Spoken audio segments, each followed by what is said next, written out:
little space. That's my crib. Where you're not gonna live? Well, I basically probably work along. I spend more time here than I spend that. All this equipment and all the warehousing and technical side is all.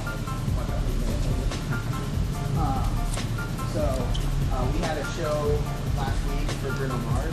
No way. So we had a bunch of equipment come back. Wait, was Bruno Mars here or? Yeah, he's at US Service Center. Okay. You hosted the entire thing? We did a pre-party with Kiss FM outside, so we did like a huge stage.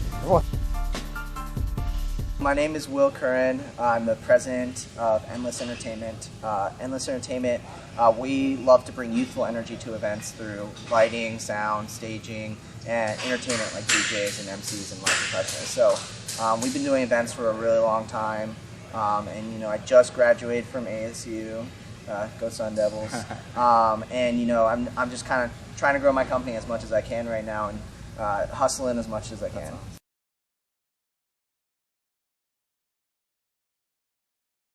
I mean, we're definitely growing. I mean, we're new, but you know, we're definitely making a name for ourselves now. One of our big things is we're always focused on quality of events and making sure that our clients are very, very happy. You know, it's never as much about us as it is them. So because of that, we've grown really, really fast. So while we might not be as big as, you know, some of these companies like Pro-EM who are like gobbling up and acquiring companies and growing like crazy, you know, we're growing at a natural rate because of our success with events. So, you know, it's definitely getting better here in Arizona. I say that, you know, Arizona is definitely an up-and-coming market for sure, too. It is, really. So, tell me about, like, the state of the music industry and how it affects your business. I mean, the music industry is really interesting. So, when I first started, I was a DJ. So, because of that, I had to basically come to this realization that, you know, to make it in the music industry these days, it's luck. That's all it is. You know, you get lucky enough that Usher finds you on YouTube and he comes up with you, right? But you know, I think I'm lucky in the fact that I decided early on that I didn't want DJing to be the sole way I was gonna grow this company and I was gonna grow personally. Instead, I chose business and, you know, management and marketing. So with the music industry, it's been growing in a really different direction, and that's digital. You know, with tools like Spotify, it used to be that people stole music and no one wanted to pay for music, and then now tools like Spotify and Rhapsody and Pandora, people are willing to pay the extra 10, you know, 15 bucks a month to actually get the music that they love. So it's really interesting because like we saw a shift that went from like vinyl and CDs, people were paying for music, and went towards this like no one wanted to pay for music to now it's circling back to people paying for music.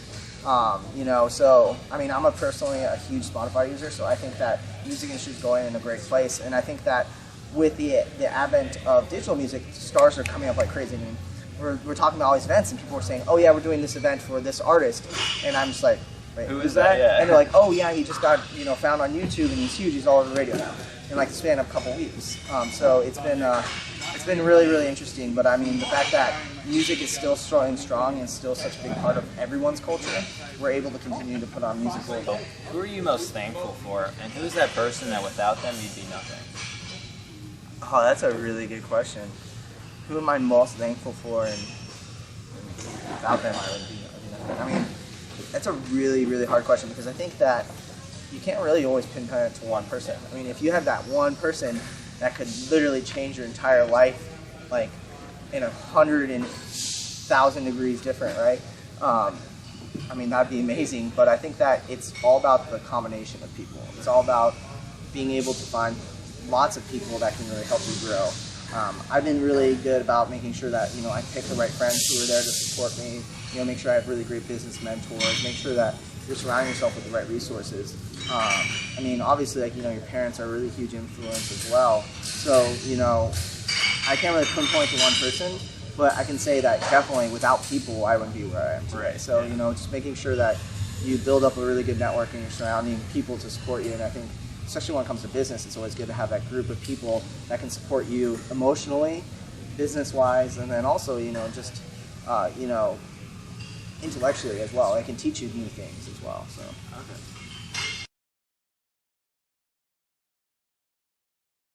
I mean, I definitely have thought about it.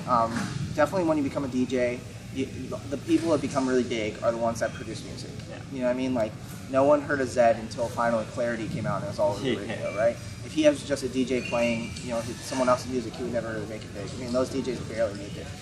I mean, I've definitely thought about it, but for me, I believe that the business side of things is really where I can be most successful. Is that, that's where the real market is. Is that, these days there's tons of DJs and there's tons of people that produce music. Yeah. People that can crank out music like crazy. And I tried it once and that song didn't sound good at all. And so I was kind of like, I'm not good at this. I love playing music. I love entertaining people, but really what I'm really, really good at is business and selling. Exactly. You do what you're good at. Exactly. Yep.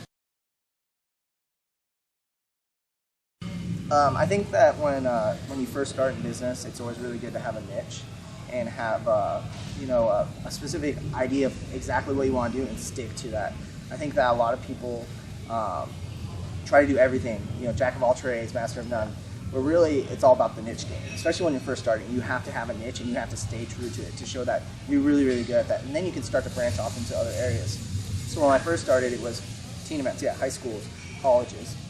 And that was really beneficial because I was able to say that I was the only company that did it. Yeah. So it instantly made me authority because I was the only one doing it. And then when I started doing more of them, I was able to say, yeah, well, I'm the master of it even more because I'm doing it. I'm the only one doing it, and I'm doing it a lot. However, though, as time progresses, you have to learn how to evolve. And one of the things that we realized is that with the high school market and college market, it's awesome. We love doing events, and we're really, really good at it now. But at some point, you want to grow to become that next level company. You know what I mean? Like, we're like, oh, wow, we're doing $200,000 in revenue. Well, we're doing half the high schools already. Like, if we get 25% more, maybe we'll get to like $400,000 revenue. Okay, no, now we have to look at the next thing. So now we focus on doing large scale events like, Fiesta Block Party like we're talking about, Phoenix Comic-Con, a lot of corporate events, a lot of huge galas, a lot of concerts, and really focus on that kind of stuff rather than just the high schools. I mean, we're still incredibly great at producing high school and college events, but our focus to grow as a company is the larger scale events. Okay. I think that, like I was saying earlier, that when you first start, if you try to be a master of everything, or like jack of all trades, master of none, that can really hurt you because someone is always going to be an expert in one of those categories. Right. So if you're trying to be okay at everything, that master is going to dominate you of that category. So when you're doing niche marketing, it's really, really important that you do it because the way it affects with the influence level. So there's certain categories, and you can read Robert Cialdini's book all about power of influence. But one of the big things is being an authority. Being able to show that you're an authority. And he did experiments in psychology that. So they'd put someone in a room and they'd say you have to press this button and shock the person in the other room. And basically the guy right next to him would say shock them. Yeah. And it'd get more painful. And the guy would just keep telling the person, keep shocking, and people would always obey.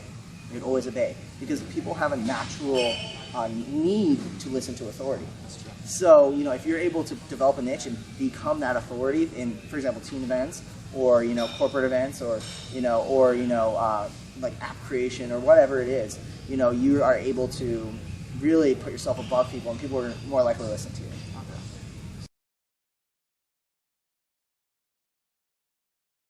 I can't talk a lot about some of the big stuff just because it's secretive, but there's always big things under the plate. As the president of the company, my big thing is to drive the strategy of the company.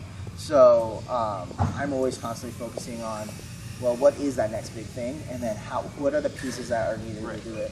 I can tell you, we're always doing more bigger events. I mean, that's our always big thing. Is, okay, we did this event, well, let's top it by doing this event. Let's top it by doing this event. So, you always hear us announcing that we're doing a bigger event. So that's a big thing. We're constantly growing even the events that we do that aren't necessarily the bigger events, we're doing more of them. So, we're just doing crazy things, and, we're moving into a new office, so there's a lot of places moving, a lot of pieces moving right now that are really, really big, but there's constantly big things in the works and plans ahead.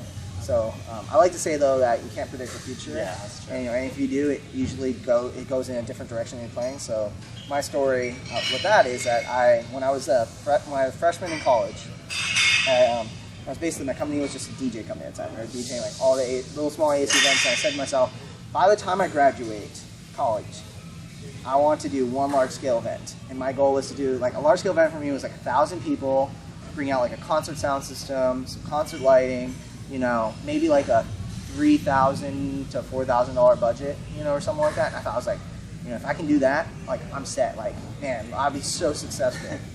A year later, a school contacted me to do their homecoming for 1,000 people. Okay. We brought a concert sound system, club lighting, live percussionists. It was basically my dream to do that, and I did it less than a year later.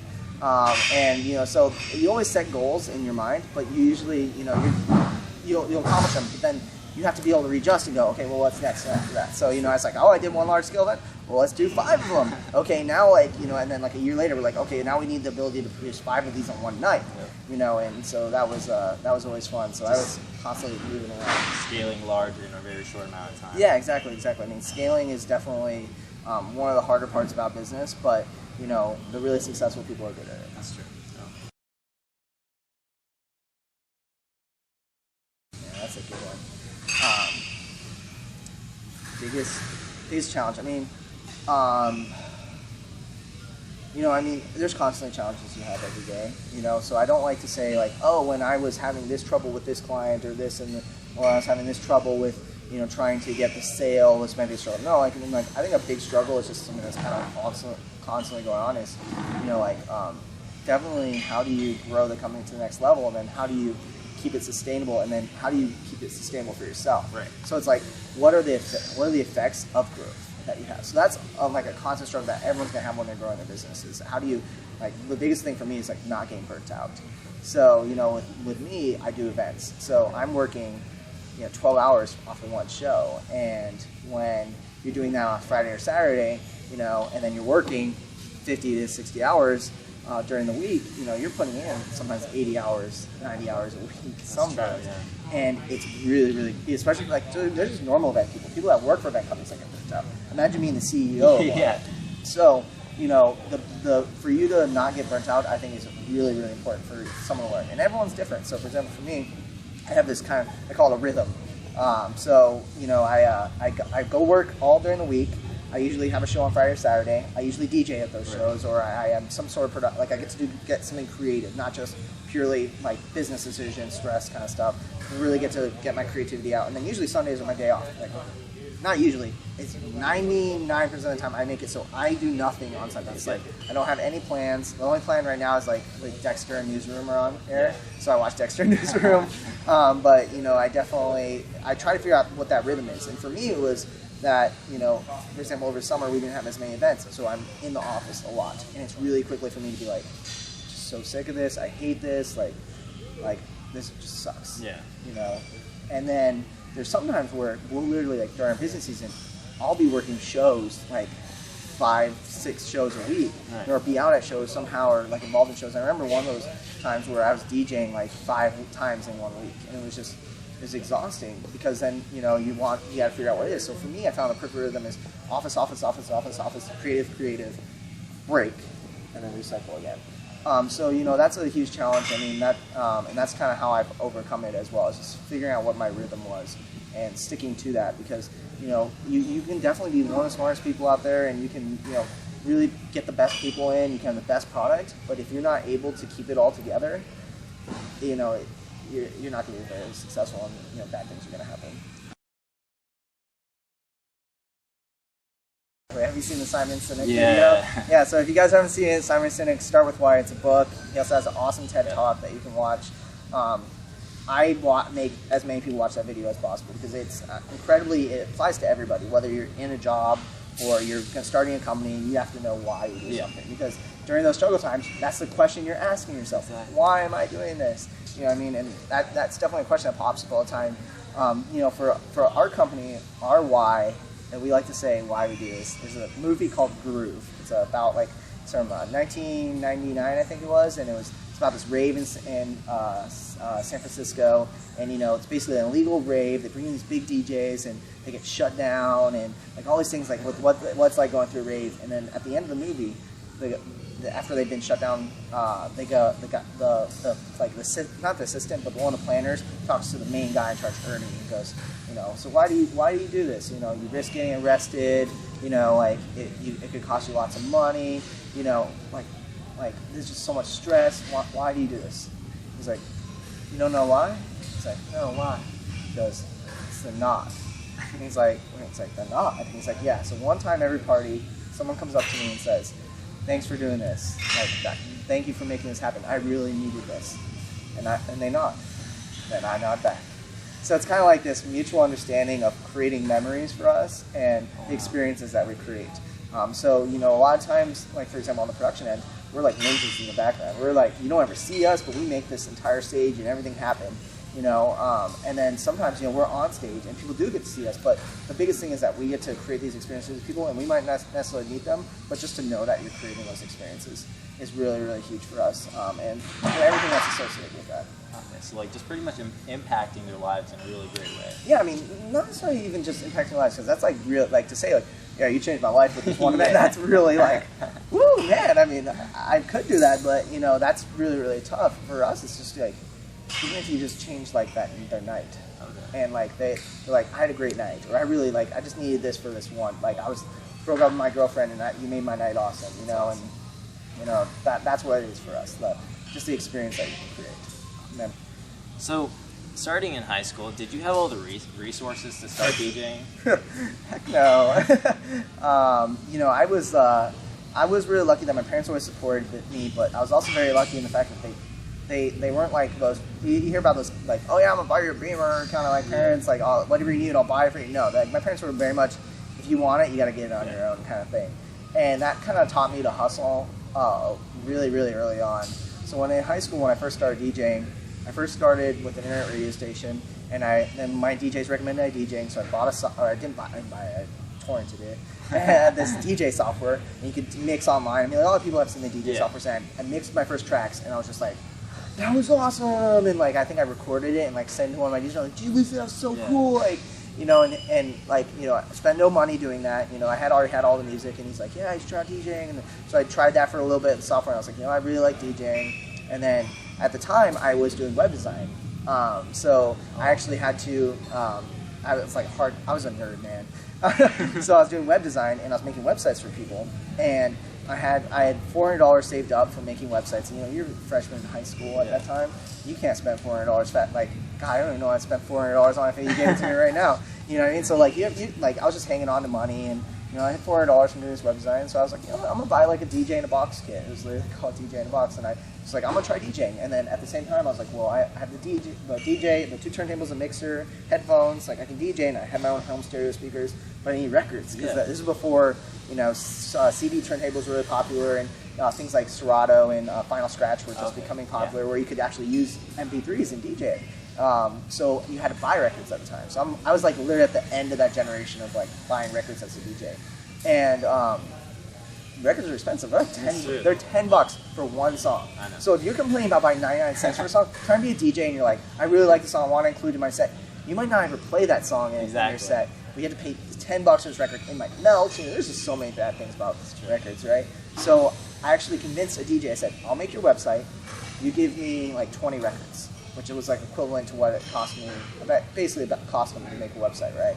A little bit more. I don't remember how many records. Yeah, $200. And I was like, okay, I'll do it. And he agreed to it. Made his website. Sent me over the records. I had my first set of records. I still have them.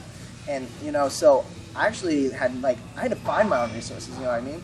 And then, when I eventually realized I really loved DJing, and I couldn't afford to buy $10 records, and I was like, let's get this digital system, and, I had money saved up, and I had that money saved up from doing web design, so I always kind of had to make my own, you know what I mean? Like, my parents were always super supportive of me, but they also weren't, like, the ones to be like, yeah, I'll buy it for you, don't worry about it. Exactly.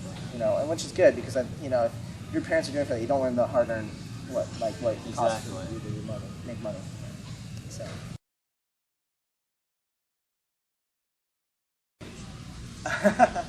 That's a really good question. I mean, like, a lot of times you hear about the success stories, the Mark Zuckerbergs, the Bill Gates of the world, the people who dropped out and became super successful, and they're like, yeah, if it wasn't for me dropping out of school, I would have never wanted to do this. I mean, there was always these times where you're kind of like, I'm making more money than I'm probably going to make if I were to graduate and get a job, you know. So you're kind of like, everyone's thinking about that, especially with how much media is saying, drop out of school, you know, and you know, you have investors that are offering kids to drop out of school and give them tons of money, you know, and stuff like that. But you know, you hear about all these success stories, but you don't hear about the 95% of people who drop out and are failing miserably, and doing really, really bad, or you know, stuff like that. And I didn't want to necessarily put all my eggs in one basket. At the time, when I first came to ASU, I had an entrepreneurship scholarship, so I was actually getting paid to go to school, which is one really easy way to get like, that was what kind of motivated me to get into school. By the time that my scholarship ended up getting dissolved because the benefactor basically passed away and all stuff like that, basically a huge complicated mess, we ended up all losing our scholarships, everyone in the whole program. We're all sitting there with like a year under our belts, and we're like, we're gonna have to pay like a lot of money because school's expensive, man. And you know, I mean, it's getting more and more expensive too. And you know, we're all sitting there going like, we have a year under our belts. Like, do we want to really do this? Like, you know. And for me, I was like, you know, I had $10,000 basic school paid for. You know, why not just get it done with? You know. So that was one reason why I was just kind of the determination just to get it done. It was definitely family pressure too. You know, everyone in my family had graduated from college. You know, so it's kind of expectation that you had to. For me, I learned how to take advantage of the resources at college. So a lot of people, when they think of school and they think of their business, they think of school as it's a time waste. It's you know, and it uses up a lot of your time. It's a lot of your energy. I mean, I'm sitting in climatology class yesterday. I'm like, God, I could be working on something else. And then if I do work on something, I look up and I have no idea what's going on. But for me, I tried to utilize what I was learning in school in my business. So I tried to take classes that would actually help me grow as a business person. Along with that, you try to take advantage of the resources on campus. Like, one of the things people don't think about is that a lot of these professors have been in business before. Some of them have owned their own companies, you know, and stuff like that. If you just go up to them and ask them a question, they'll answer, and it's free. A lot of times, like, when you get out of school and you're not a student and you don't have a student card to really play anymore, people are like, yeah, I need help, blah, blah. And they're like, oh, let me consult you. $1 million, you know what I mean? And so for me, I tried to take advantage of using my teachers as, you know, mentors. And even sometimes they're just quick questions to get bounced feedback off of because they've been there. Then there was just other resources that not a lot of people know that. For example, at ASU, there's this thing called the Edson Student Entrepreneur Initiative. Basically funds student-run companies up to $20,000, office space in Scottsdale, and advising to grow your company. Where else are you going to get free $20,000, no equity attached, nothing, and free office space in Scottsdale? It's like impossible if you're not a student, right? And then you know, there's a lot of resources and things that you get from being a student. Like, I used to play the student card all the time. Like, oh, you know, like, for example, like, if I wanted to mentor, hey, like, so you're in the industry and I'd really love to, like, find out, you might be, like, technically they'd be a competitor to me, but I'd pull, like, you know, I'm a student entrepreneur, my company's growing, and they're like, hey, wow, yeah, you're like really, you remind me of myself, you know, when I was young, and then from them, and then just buy out their company. I'm just kidding. So I always tried to utilize the resource that, and instead of looking at it as like, you know, as school was a waste of time or anything like that, I tried to take my money that I was paying and use it to the best. You know, and you're putting money into it, you might as well utilize it. And I think that, you know, worst comes to worst, if your company, like, the best time to start a company is in college, because here's the thing, you can fail and you're still getting your college degree. You still have your college degree. You can't get a job, and you'll probably get that job because you had this experience building this company.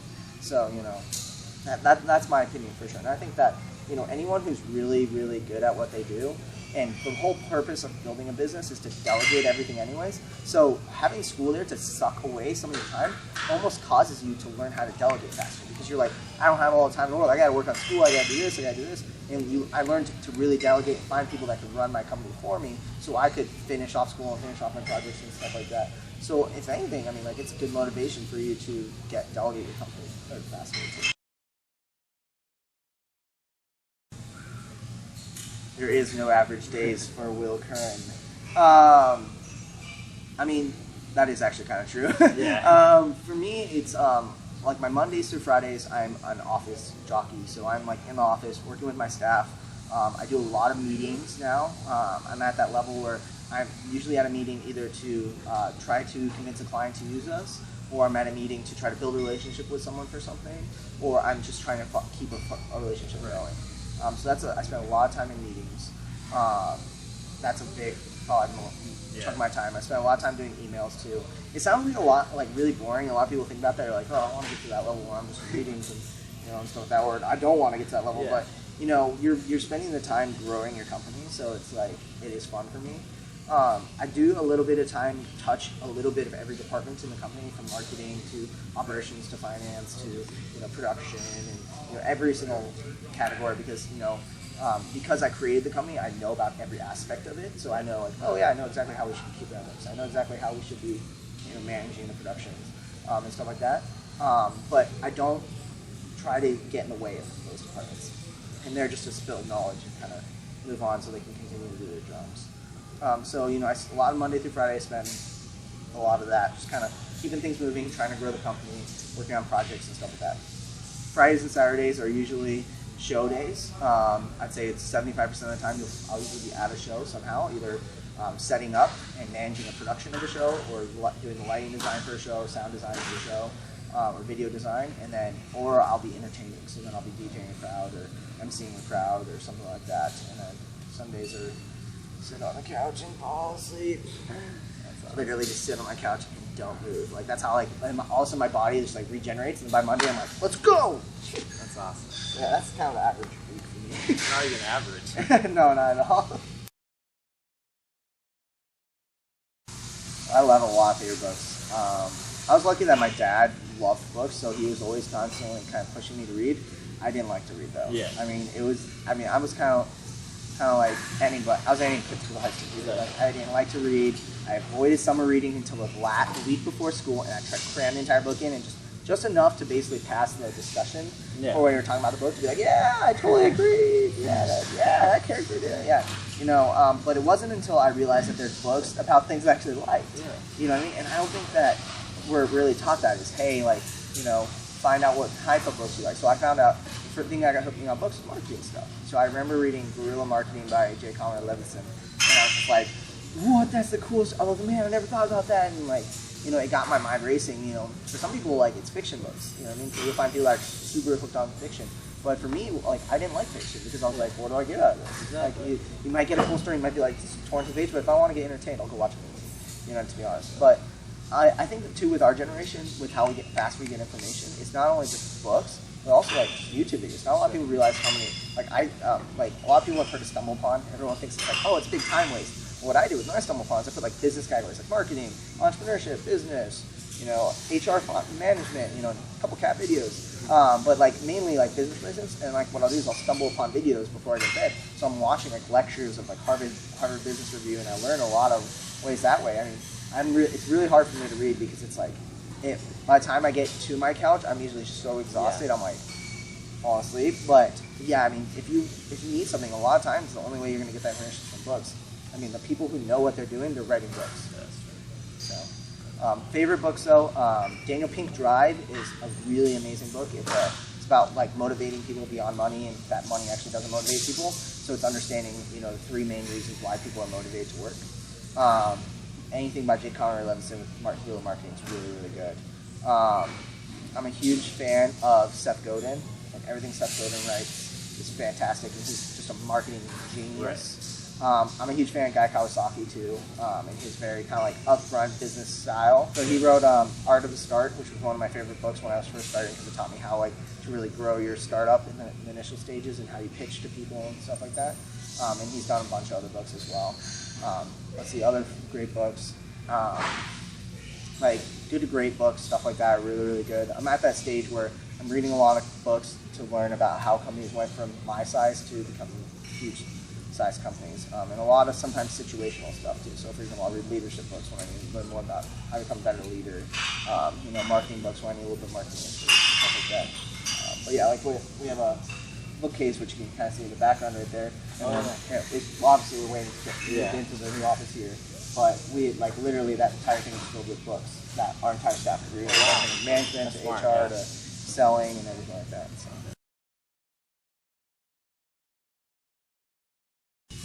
Yes. I think definitely the education system is definitely hindering creativity. When I was in high school, and this isn't knocking my high school, this is how all high schools are, they don't really teach you to find out what you like. They teach you to teach things that they tell you to teach. Right. And I understand, yeah, you gotta know how to do math, you gotta know how to do like simple things, but when I started getting to like calculus, and I'm sitting there going like, why am I spending time in this calculus class? I know, because I technically owned a company at the time, I was never gonna use calculus. And then when I came into, you know, into ASU to go to business school, and they're like, yeah, you're gonna take a brief calculus, I'm learning about something, I'm like, I know for a fact I don't use this stuff. And I know for a fact now that I'm even deeper in business, I don't use this stuff. If I was designing a financial model to predict where my revenue is going in 10 years, maybe, but I'll pay someone to do that. Yeah. So that's something I don't think that a lot of schools are really realizing, is that, like, really how business works is that you're good at your one thing, and it's very skills and technical stuff, and then, you know, you usually have someone else that does the other stuff. But I think that definitely there should be more things there to keep creativity. I mean, definitely keeping music programs around is really, really important. I think, you know, keeping sports is really important as well, because it teaches leadership and it obviously keeps you fit. But I think that, you know, sometimes there should be definitely like kind of almost that like Google, I call it like the Google time, because Google pays their employees like, was it like 3 hours a week to do whatever the heck they want. Oh, yeah. And they can create their project, and that's how Google Maps was created, Gmail was created, like all the basic that big things that we use in our daily time. Like Google Calendar is created. You know, why are we not like saying like, hey, I'm gonna give you 3 credits for you to work on whatever you want to work on, or something like that. And you know, I mean, I'm not an education expert, so I don't want to be like that guy. It's like, yeah, education, down with the education system. But you know, I know it from experience. Is that, you know, when I was in high school, I didn't know what an entrepreneur was. I didn't know like what business marketing was. The class I enjoyed the most was economics. Yeah. It was because we were, you know, discussing very like kind of businessy things, you know what I mean? And I was fascinated by it, but it wasn't giving me enough. So, you know, if they had realized, oh wow, like you're really interested in economics, and been like, let's take an entrepreneurship class.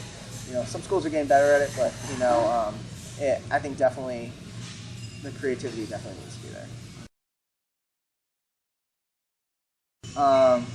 Big closing thought is that if you want to do something, you should just do it. I think that a lot of times we get put in this world, and I think that's why a lot of college kids are afraid to start companies when they're in college, is that, you know, you just need to go out and do it and not be afraid to fail. Because a lot of people think like, oh yeah, I have this great idea, I'm gonna make this like awesome app or this microchip or, you know, whatever, and they have this brilliant idea, but here's the thing, they do nothing about it, someone else does it. The people that really succeed are not the ones who necessarily come up with the great ideas, they're the ones who execute and do it. You know, like for example, you look at me, what I do is not new. There's not, like, I have no proprietary technology. I have not, like, you know what I mean? Like, I have my business processes that like, we keep secret and stuff like that, but most likely the companies that are like us have that too. You know, there's a lot of things like that were just exactly like any other company. But the reason why we're so successful is because we execute. And we knew how to, when we had something, just go after it and just work really, really hard. So, you know, don't be afraid to be like, oh, I'll wait until I'm in college, or I'm going to wait until I graduate college. Just go after it and do it now. Find out what you like and just try to do something with it, whether it is creating a company, or if you're like, you know, I want to be involved in, you know, a nonprofit, I'm really passionate about this nonprofit. Go contact that nonprofit and tell them you want to work for them, because, you know, chances are they'll be like, heck yeah, we want to get you involved, especially if you're in high school. Yeah. Because a lot of times when you think you're in high school, you're like, oh, you know, like, I'm kind of like low on the totem pole of society. It's like, no, like, honestly, if a high school kid can approach me and was like, you know, over the summer I want to spend 3 months, be an intern for you so I can learn as much as I can, I'd be like, heck yeah, let's get you involved, because I mean, you're showing so much passion at an early age. And, you know, that's a big thing, is just go after it and do it. Don't be afraid. Awesome. Good interview. Thank you.